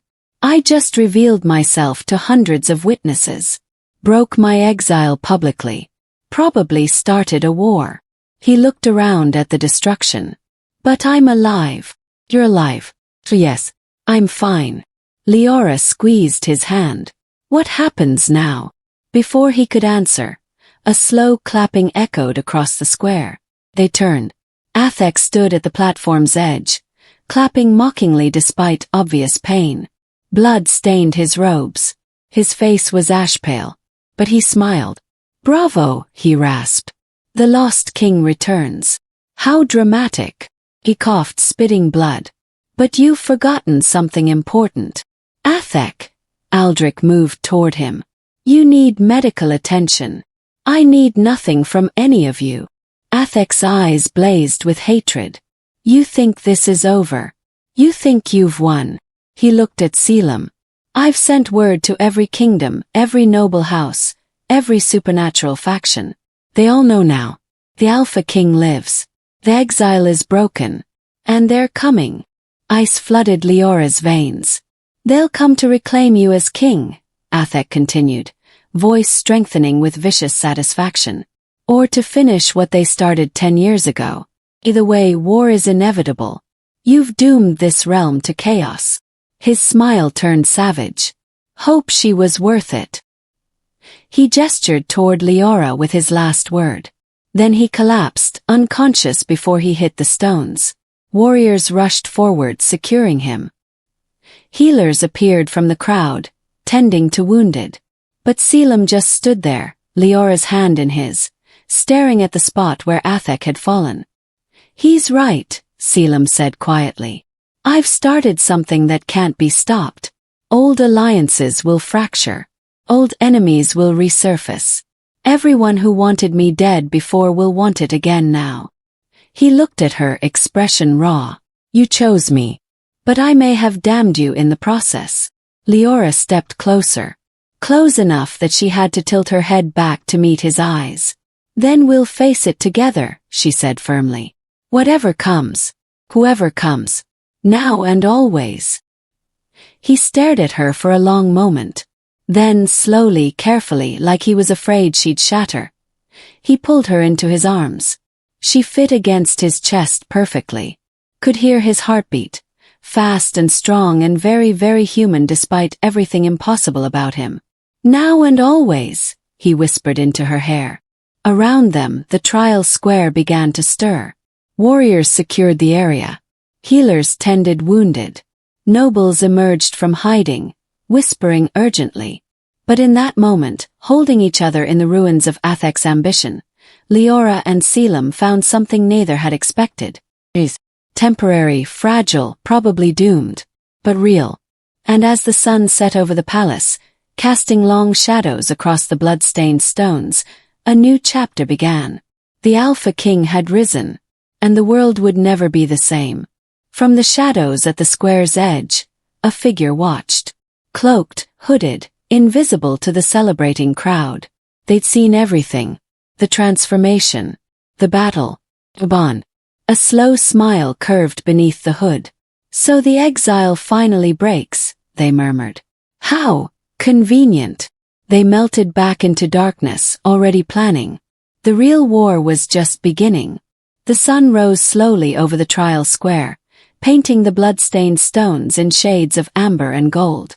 Liora stood beside Selim as healers worked frantically on the wounded, as warriors hauled away the unconscious Athek, as what remained of the crowd whispered and stared and tried to process what they'd witnessed. The Alpha King had returned, and he'd chosen a bonded. My lord. Captain Aldrich approached cautiously, weapons sheathed but posture wary. The shadow beasts are gone, but their origin point concerns me. That smoke came from somewhere beyond our borders. Something summoned them. Something that may send more. Selim nodded, though his eyes never left the horizon. I felt it. Old magic. Deliberate.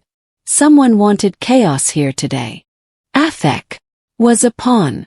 Useful, vicious, but ultimately expendable. Gold flickered in Selim's gaze. The real enemy is still out there, watching, waiting to see what I'll do now that I've broken my exile. Liora's hand tightened around the borrowed sword she still held. Then we prepare. Fortify defenses. Warn the other kingdoms. A roar split the morning air.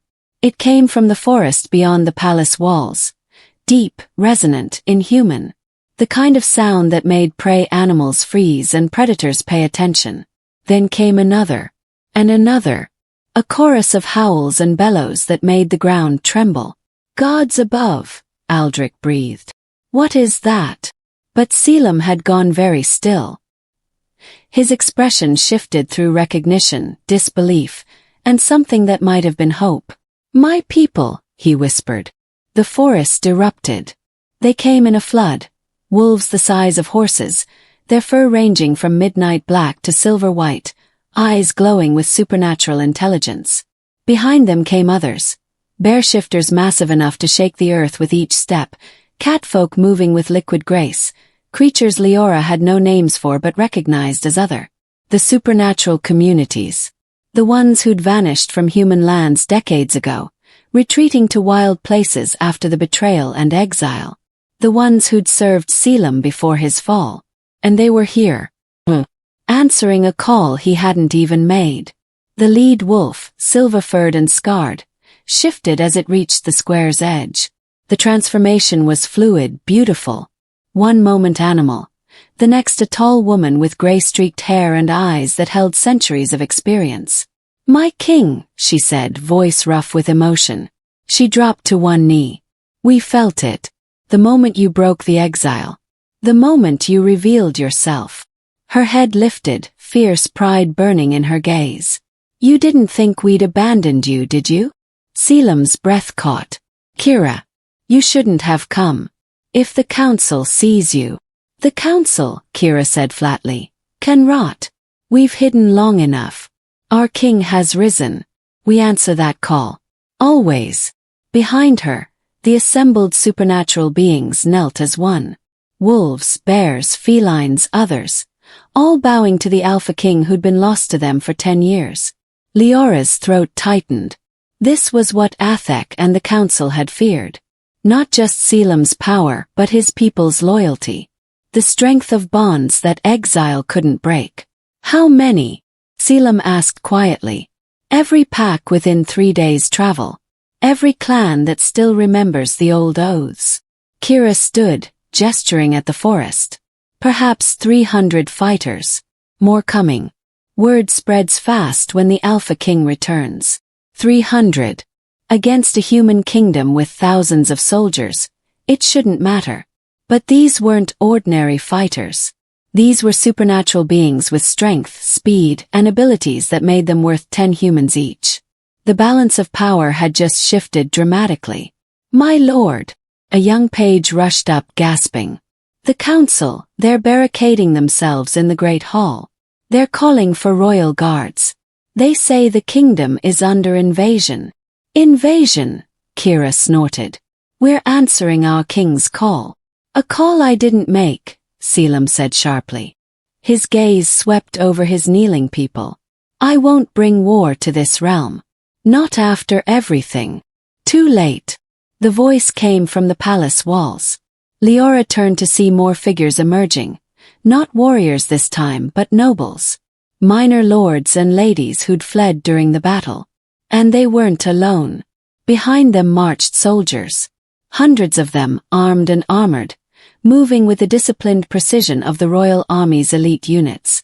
At their head rode a woman Liora recognized.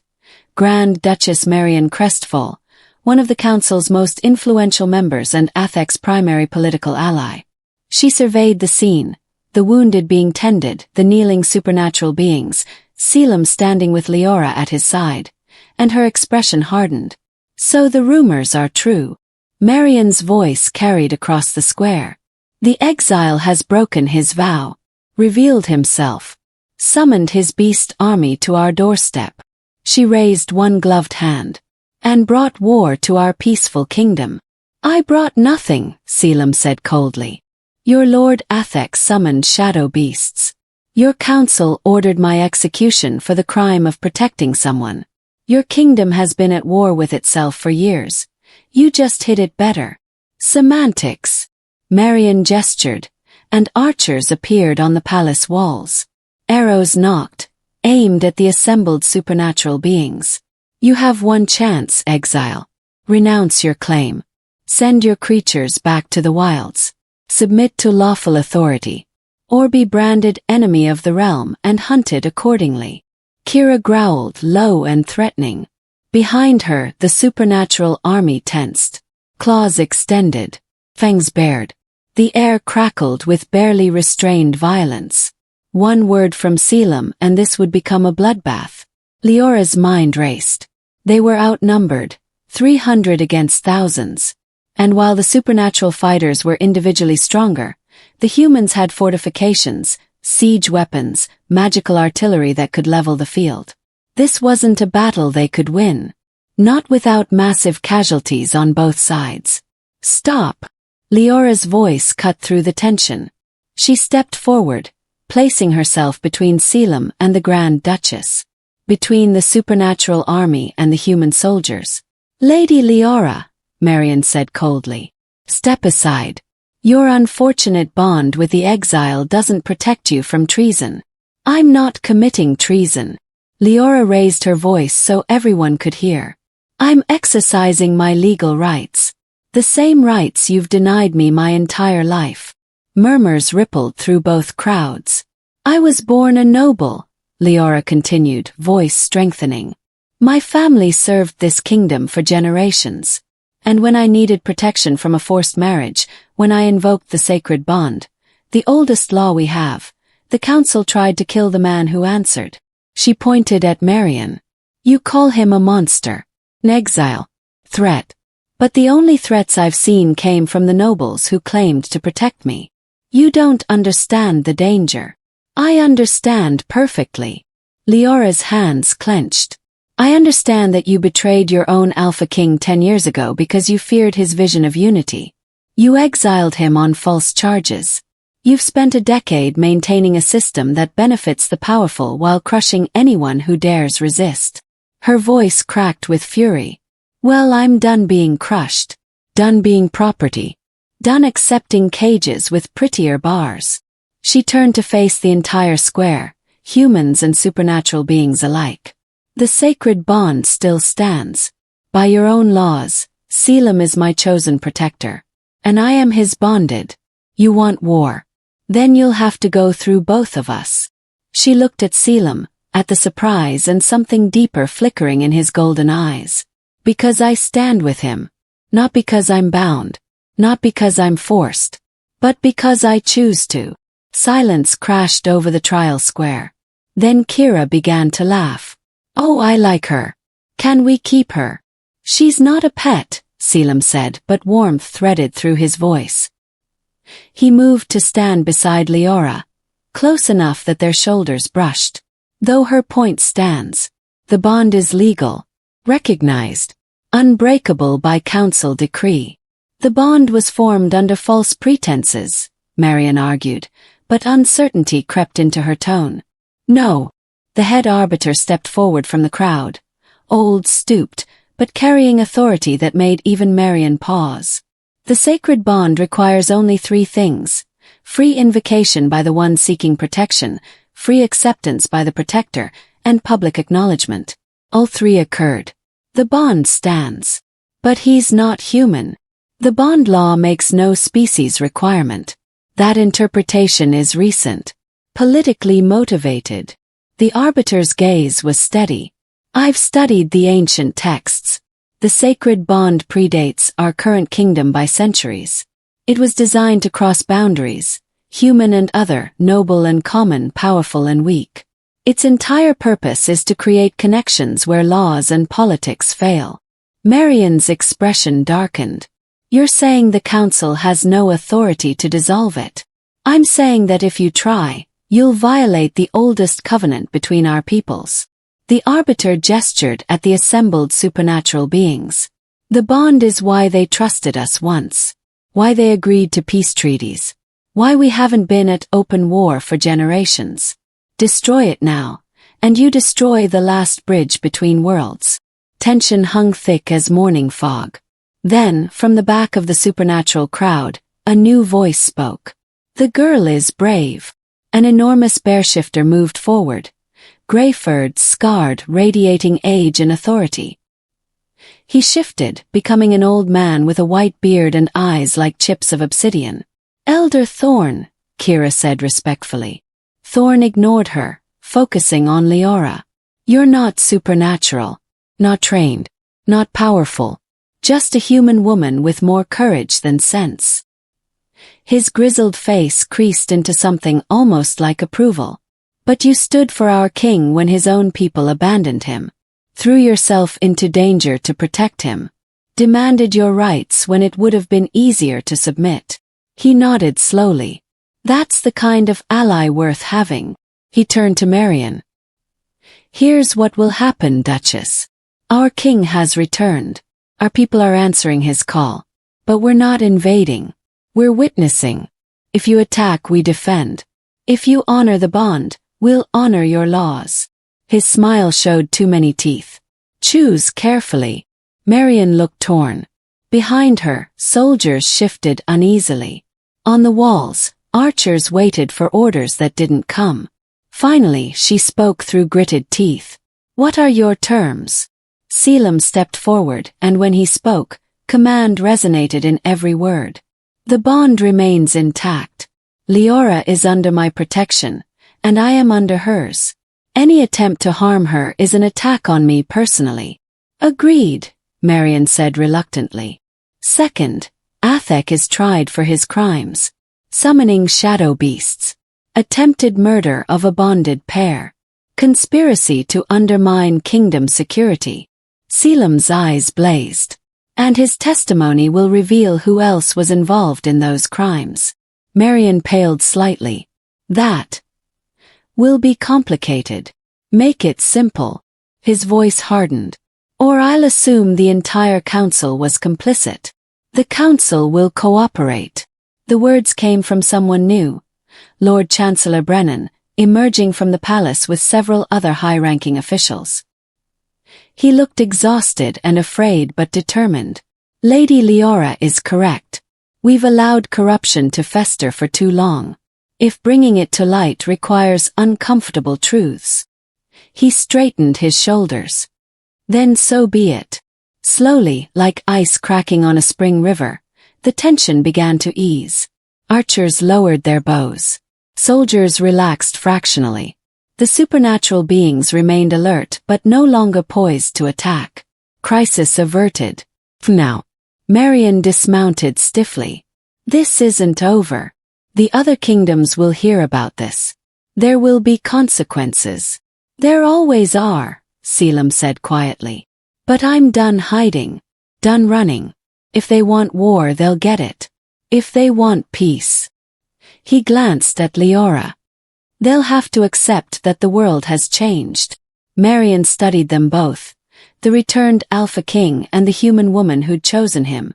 Finally she nodded. The council will convene at sunset. You will both attend. We'll formalize this situation. She turned away then paused. For what it's worth, Lady Liora, I'm sorry. About Athek. About the marriage contract. We should have protected you better. Yes, Liora said simply. You should have. Marion flinched but didn't argue. She mounted her horse and rode back toward the palace, soldiers following. The crowd began to disperse. Healers finished their work. Warriors secured the square. Life, impossibly, started to return to something approaching normal. Except nothing would be normal again. Elder Thorn approached Selim, clasping his shoulder. Welcome back, my king. We've missed you. I've missed you all. Selim's voice roughened. But I never wanted to bring you into danger. We choose our own dangers. Kira joined them, grinning fiercely. Besides, things were getting boring in the deep forests. Time to remind the humans why they used to respect us. More supernatural beings came forward, greeting their returned king with joy and relief. 10 years of separation dissolved in moments of reunion. Liora watched, feeling simultaneously part of and separate from this moment. These were his people, his family. She was just... what? The human who'd accidentally triggered his return. Stop that. Selim appeared at her side, having somehow extracted himself from the crowd.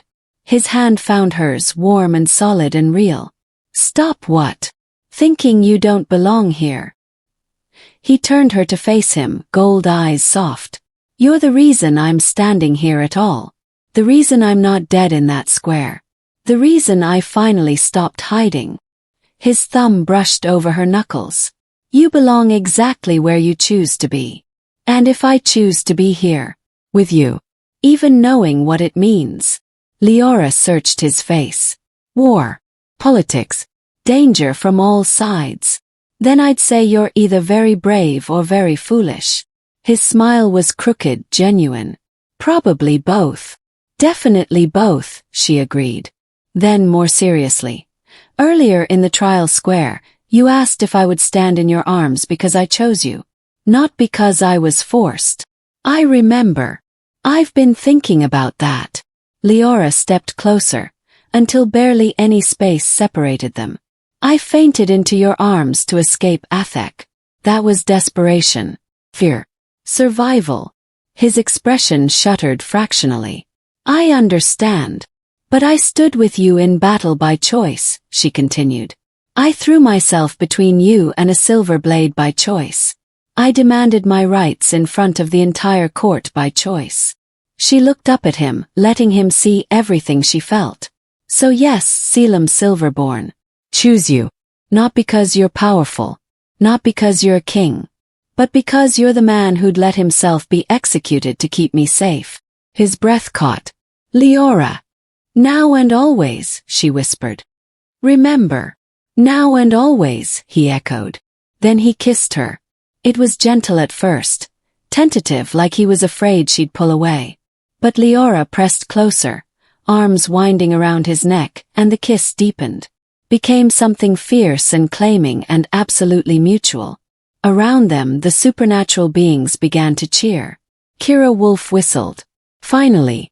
We were starting to think you'd forgotten how romance works. Selim broke the kiss just enough to glare at her. Don't you have somewhere to be? Nope. This is way more entertaining. But despite his annoyance, Selim was smiling. And when Liora laughed, genuinely joyfully, something in his expression softened completely. Stay, he said quietly. Not as my bonded. Not as political necessity. With me. Where else would I go? She touched his face, tracing the faint golden marks that spiraled up his neck. You're stuck with me now. King's orders. I think it's supposed to be the other way around. Then you should have chosen a more conventional woman to bond with. Conventional, he murmured, would have been boring. The sun climbed higher, burning away the last shadows. In the trial square, humans and supernatural beings began the careful work of building something new. Something that crossed old boundaries and challenged older fears. It wouldn't be easy. There would be resistance, conflict, moments when everything threatened to collapse. But standing there in Selim's arms, surrounded by people who'd chosen hope over hate, Liora felt something she'd never experienced before. Freedom. Not the freedom of having no bonds. She was bound now, deeply and irrevocably, to the Alpha King and everything that entailed. But the freedom of choice. Of standing exactly where she wanted to be. Of fighting for what mattered instead of accepting what was forced on her. What are you thinking? Selim asked. Liora smiled against his chest. That I spent my whole life in cages. Pretty ones with silk and jewels and promises of safety. But still cages. And now I'm standing in the ruins of a trial square, bonded to an exiled king, probably about to fight a war, and surrounded by supernatural beings who could kill me without trying. She pulled back to meet his eyes. And for the first time in my life, I feel free. His expression transformed into something radiant. Then we'll fight for that freedom. Together. Whatever comes. Whatever comes, she agreed. Behind them, Kira cleared her throat.